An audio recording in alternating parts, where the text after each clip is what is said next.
عليكم السلام عليكم وعليكم السلام ورحمة الله وبركاته ውሸት ማለት ነው ውሸት ያው በእስላም ለሶስት ነገራቶች ይፈቀዳሉ ሲባል ስለሰማው ነውና በምንድን ነው ሶስት ነገራቶች የሚፈቀዱት ውሸት ለጥቃት የሚሆነው ሊያደርሱበት የሚፈልጉት ሰዎችን አይተሻል ወይ ብትባይ አላየሁም ልትይ ትችያለሽ እሺ ሌላው ባልና ሚስት መካከል ሁሉ ጊዜ ያው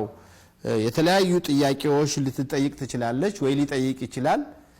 እንደው የተባለው ነገር እሱን ያስደስተዋልና ለትዳሩ ጥሩ ነገር ያመጣል ተብሎ የሚታሰብ ከሆነ በኋላ ተጋልጦ